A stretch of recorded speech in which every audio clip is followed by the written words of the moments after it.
Hey everybody, I'm MartiniRita, and this video is going to be about technology innovation cycles and how they progress through the adoption of their customers and how that affects asset valuations and kind of the sweet spots to invest in and analyze them from. I think you're really going to like it because it's a video from 2020. It's a blast from the past. I already have white hairs from there.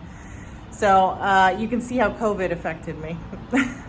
I think it was a lot for all of us, right? And it was a time when I was longing things mostly instead of shorting them, so I think it's going to be a great perspective on how I think in different market structures, right? So enjoy. Small cap is fun to me, and what you've got is like a cycle, right? First, you get your early adopters, right? Innovators. Oh, that's even before early adopters, right? Yeah, that's the beginning of the line. Like that's Steve Jobs. Yeah. Steve Jobs in a lab before anyone knew who he was. You got so let's draw this. Innovators, early adopters, and you get a little bit more of a decline. Then you get like semi-mainstream, and then you get mainstream, right? Yeah. Then the neophytes. This is like grandma adopting to Facebook, right? Like that's where we are at that point. Yeah. Neophyte. And when you start to build models for how you think, it makes this shit a lot easier, right? Because it's kind of like it's just predictable patterns that you can start to like eke out of these things. So what is it? Early adopters. What is this point between early adopters and mainstream? Yeah, so it's innovators, early adopters, late adopters, mainstream, and then the laggards or neophytes. So like an innovator would be Steve Jobs. Early adopters would be Bill Gates. So you get the iPod with Steve Jobs. You get the Zune with Bill Gates. You realize that mobile music's going to happen. So late adoption would be Napster of like, okay, I can use this tool. After Napster, you're into the mainstream. So you get iTunes. And then neophyte is like grandma is asking you how to get her iPod to work.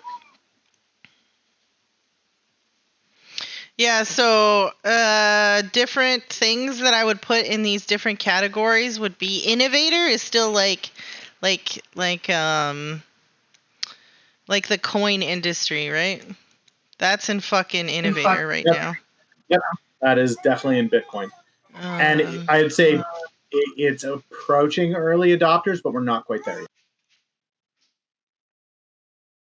Yeah, coin I think is like right here. It's just trying to take credit for our conversation. But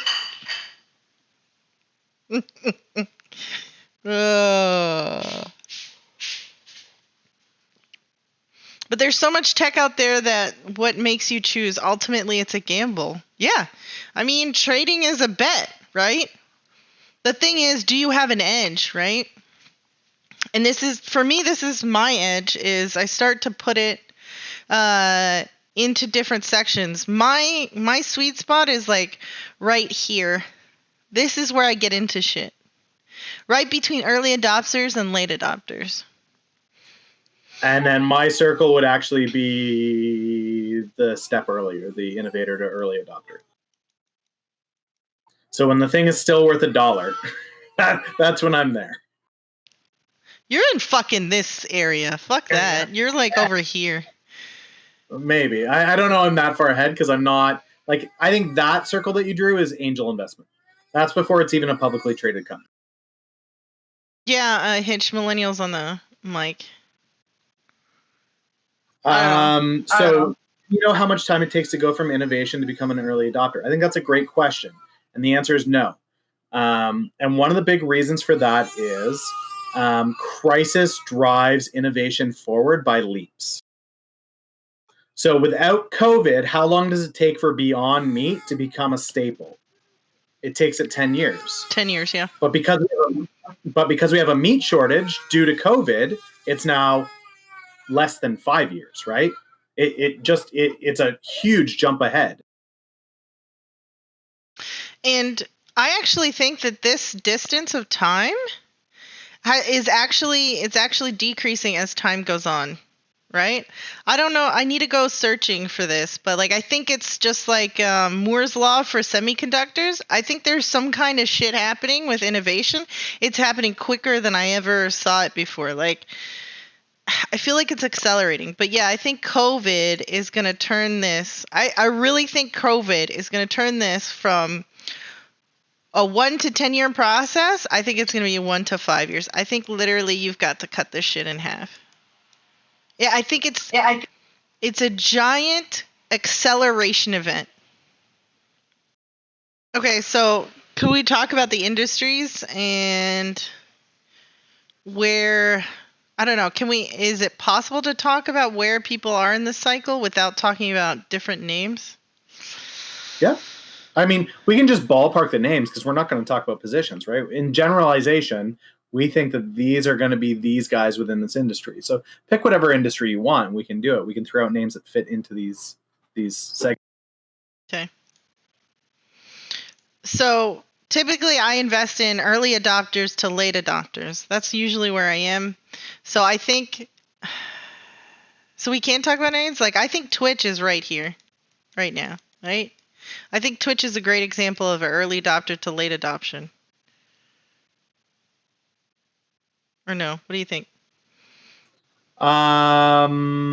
Okay, so are we going to do digital streaming? That's what we're looking at? Yeah. Okay, so let's start on the far left then. So YouTube was the innovator. Okay. Right? YouTube came out and said, we are going to let you put your videos on our website and you don't have to pay for the bandwidth. And everybody who was around in the early 90s that remembers that lost their mind. Yeah, I remember that. So as you move from there, you go into, okay, well, now you've got created content. Who do we see start to develop this into other vehicles? And I think this is where you start to see Twitch come into play. It wasn't called Twitch, though. It was called Justin TV. Justin TV. Bonus points for MartiniRita because she knows it. Yay.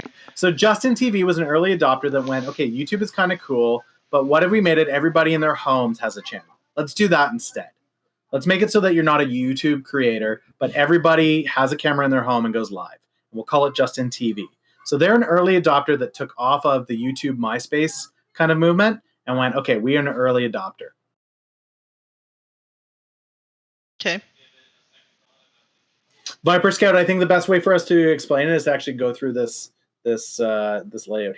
Yeah. So now that you have YouTube and Justin TV / Twitch doing their thing, other industries are going, oh, wait, video creation in a digital space is possible. What if we cut out things like movie theaters and started to develop digital content at a larger scale? What company is that? Just plain digital content at a larger scale? My wife got it. Netflix. Oh, I was going to say on demand, but yeah. On demand content. Yeah, Batman, you nailed it. It's Netflix. It's what if we take this personalized content and instead look at it at a Hollywood studio level? What would that look like? It's Netflix. Then you go from Netflix at the early adopter, late adopter crux into late adoption mainstream, which is Prime Video. Into neophyte, which is Facebook adopts it because Zuckerberg is where neophytes go to live. I think Netflix is okay. I think digital on-demand content isn't in neophyte though. I still think it's in mainstream. Yeah, so I'm talking like Facebook saw what Twitch did and they came up with Facebook Watch and tried to pay gamers to come over to it. Like I think that's the neophyte movement. Oh, okay. This has already been done. We're just going to buy it and try it. Can you explain what neophyte is? Like grandmothers, the last people to adopt something? The very last people. So when you curse and swear at something, you're like, oh, you damn kids. You're a neophyte. Congratulations. When you refuse to adopt something until absolutely everybody has it. So the guy that's still walking around with his Walkman and his tape cassettes, like, that's the neophyte. That's even worse than a neophyte. I wonder if there's anything past a neophyte. I feel like there's people who reject everything. Yeah, we call them Amish. Amish. Okay. Yeah, so that's what this scale looks like. So now you can just start to apply this kind of process to any industry. So people are talking about Slack. Where does Slack fall into this, or where does Zoom fall into this?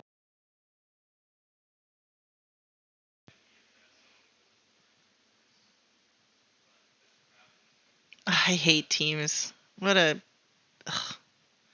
Every product Microsoft creates is just but somehow they still get people to pay for it. It's just amazing to me. I say the same thing about Apple. I mean, I get it. The fucking thing just works. I don't have to think about it. It just Yeah, but overpriced for half the performance just kills I'm me. fine with that. You know? I've thrown less money at different things. I really have. What I love about the argument where people are like, Microsoft versus Apple. There are other choices. It's not a two-party system. You Americans need to get over that crap.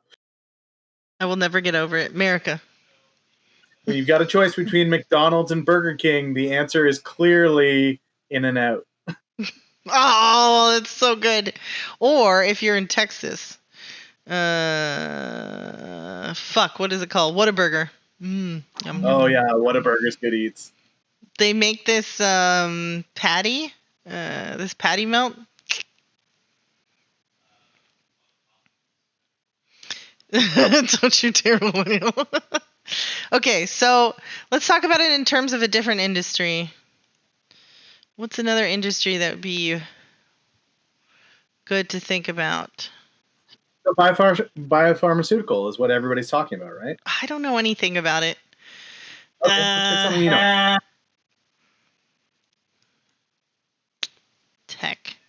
Tech. Okay, let's do clothing. You understand clothing and fashion? Is that an industry that we can both speak to? Maybe. Just go for it. Let's see.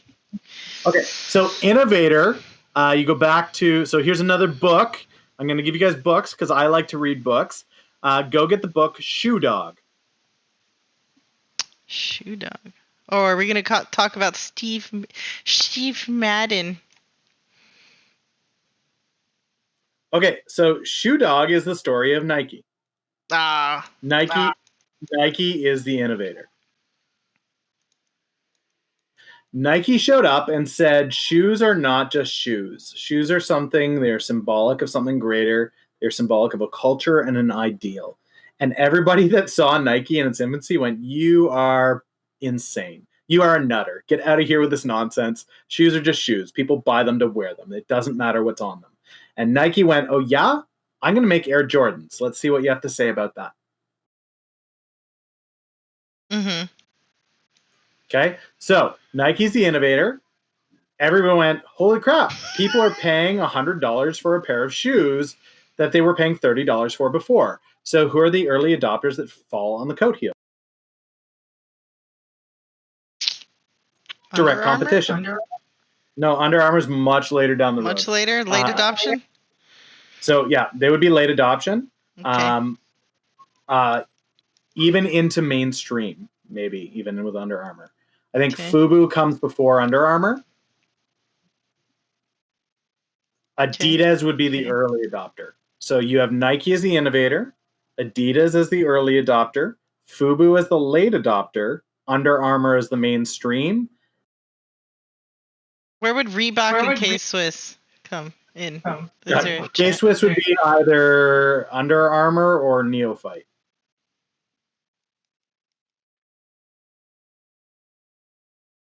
Really? K-Swiss started in the 90s, didn't it? FUBU came before them. Wow. Okay. Boo Boo laid the stage for K-Swiss. Reebok would have been on the coat heels of Adidas.